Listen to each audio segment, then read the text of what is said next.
Kamusta kayo mga minamahal kong mga tropa pits, repa pits? Ito yung Master Lomea, mga ka-Bluetooth. Nandito tayo sa Malolod along MacArthur Highway. Pupuntahan natin ang isa sa pinaka-dakilang bayan dito sa aking probinsya, dito sa Bulacan. Kaya ako sinabing dakilang bayan sapagkat ang bayan pong ito ay bayan na kung saan maraming isinilang ng mga bayani. Makasaysayan po yan. At ngayon pupuntahan natin at papasyalin natin kaibigan ko. At kilalang-kilala na lahat ang ating bagong iba-vlog. Ayan po, kasama natin siyempre. At pupuntahan natin, sabi ko nga sa inyo, kilalang-kilala nyo ito. Lalo ng mga banda nga, mga 90s. Ay, mga ganyan, 90s. Napakagaling nito. Napakagaling na basketball player nito. Isa sa mga idol to. Idol. Pupuntahan po natin ngayon po. Pagkatapos ng karir niya bilang PBA legend, ngayon po ay siya ngayon ay isang ama ng bayan ng Bulacan. Walang dili ba kundi si Mayor Berhel Meneses. Ako na, wala pa. Ayan, pupunta po tayo ngayon sa kanya. Dito po sa kanyang bayan. Dito po. Pasyala natin sa munisipyo at tayo ay makikipagkwentuhan sa kanya at aalamin natin yung mga ganda niyang project at yung mga paparating yung mga project. At nagawa niya ng proyekto sa bayang kanyang nasasakupan ang bayan ng Bulacan. Sa kasulukuyan, nandito tayo. Ayan, at bibiyahe tayo nandito sa may tapat ng Uribe. Ayan, ito yung Tabang. Alam na ng mga taga-Bulacan yan. Alam yung Uribe. Yan naman, alam natin, makasaysayan yan na bakery o sasarap na pagkain dyan. Ayan, at ito, papunta na tayo. Bibiyahe tayo. Ito, tingnan niyo po yung biyahe natin. Ayan, going to Balagtas. Kaya ano pa yun tayo? Sama kayo sa biyahe ko.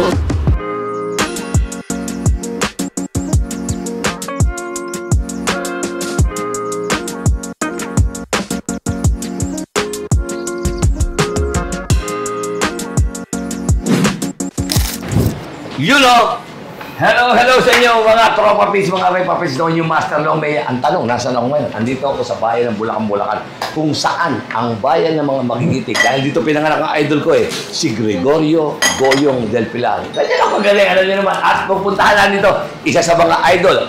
Idol nyo rin, idol ko. Ako, idol to noong 90s. At may makikilala nyo, isa sa mga malupit. Mas malupit ako ng atin lang. Uy, magkaya naman kayo! Ayan. Adya ba? Pupuntahan natin ngayon. Siyempre, ang PBA legend. Walang iba kundi sabay-sabay natin palakpakan. Mayor Berhel Meneses! Hindi alam ni Mayor kung gugulo lang ako to. Hindi, kasi gusto ko siyang makakalaban ng araw sa dakdakan. Yung mga nagdak-dak, ayun, hindi sa basketball, kundi dakdakan. Pagkikwentuhan kami tungkol sa buhay-buhay ng ating minamahal na punong bayan. Ayun! Nandito na ako sa opisina. Tulad na siya sabi sa inyo, ang idol natin nun, idol nyo pa rin ngayon, lalo ng mga taga-Bulacan, Mayor Berhel Meneses. Mayor! Mayor, basta ka na. Basta ba, napasyal ka? Alam mo naman, Mayor, pag ganitong panahon na wala akong taping, alam mo naman ako, masyadong hectic schedule ko, buti ka lang. Malayo pa, Pasko, brad. Hindi ba?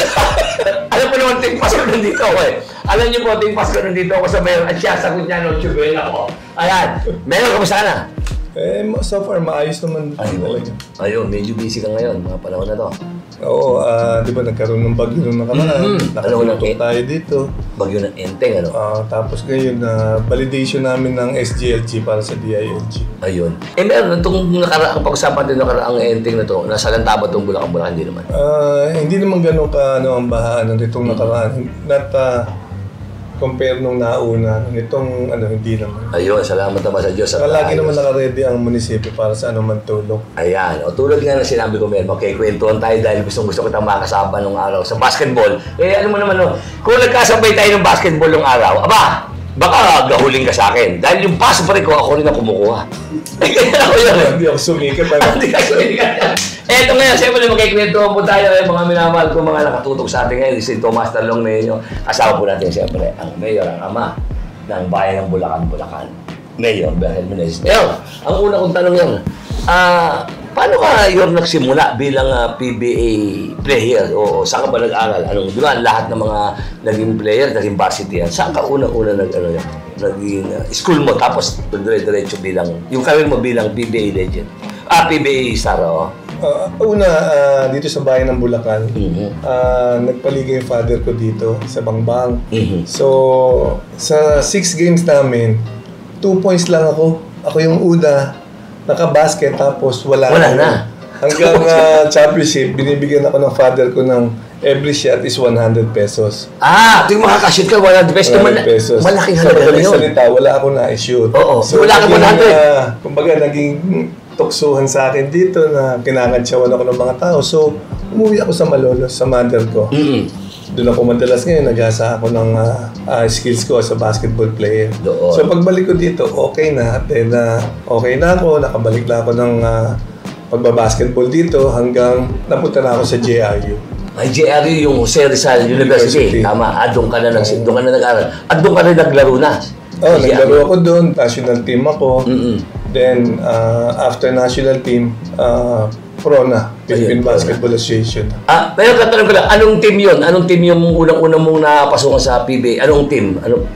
Presto. Presto. Kasama ko si Alan Kaidik. Ayun, idol din. Alan Kaidik siya. Sa Presto ka nagsimula. Nagtagal ka ron.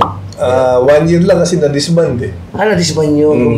In-absorb ng Santa Lucia. Oo. Kinausap ko si boss. Sabi ko, mas kumbaga gusto ko maglaro. Yung puso ko naroon sa RFM. Oo. Kasi yun yung mother team ko nung amateur. So, pinagbigyan naman yung request ko sa kanila. Napunta ako ng RFM. Swift. Ayun, doon ka napunta. Hanggang sa nagtuloy-tuloy na yung karir mo sa basketball. Mayor, sino naman nagpagsak sa'yo nung Ariel Boyajian? Tama ba ako ng pagka-pronounce ko? Tama.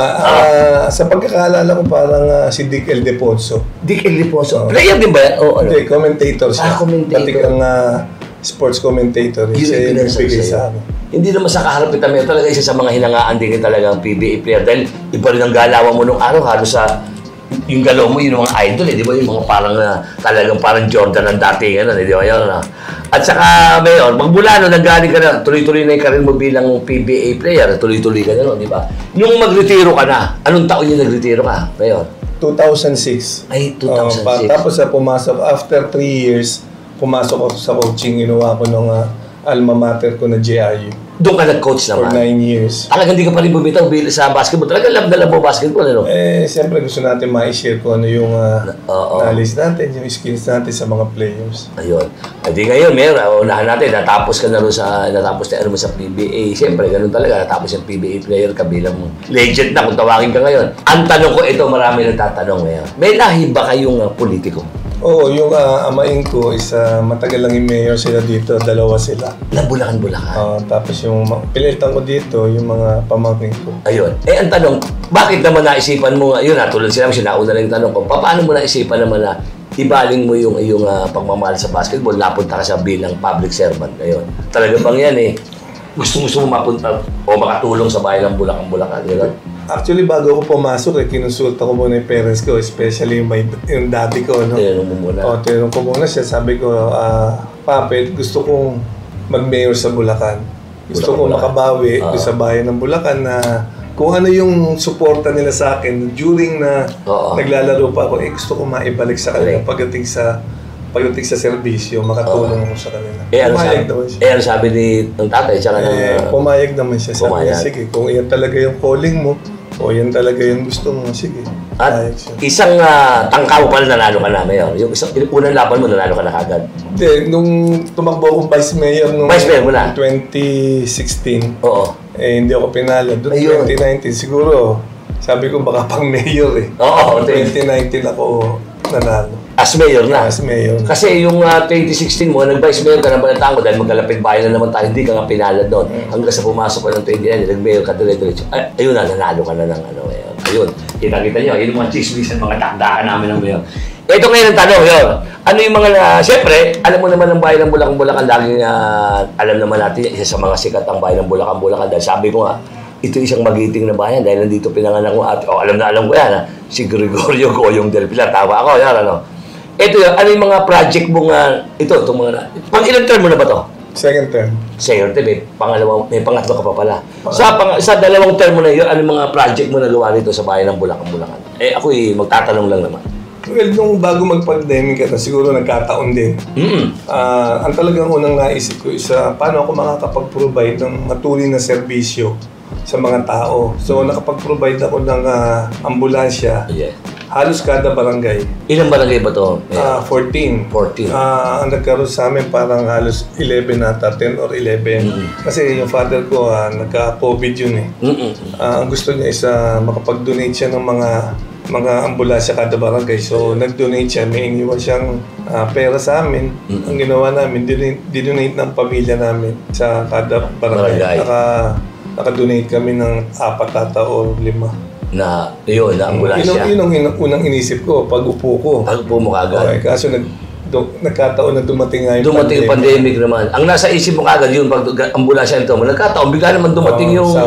Eksakto, no? Oo. Yun, ano pa? Yung pang mga dito sa atin sa bayan ng Bulacan, marami ka pang mga plano na gagawin. Tapos nagpatawag yung ating boss, si Boss USA.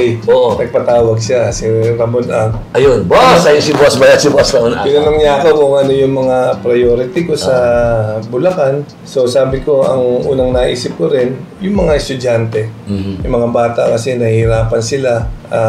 Medyo parang dalawang shifting yung dahil sa kulang sa classroom. Sa classroom, oo. So, pinagkalooban nga naman kami ng mga classroom. Bale, parang 5 na yung naidodonate niya sa akin.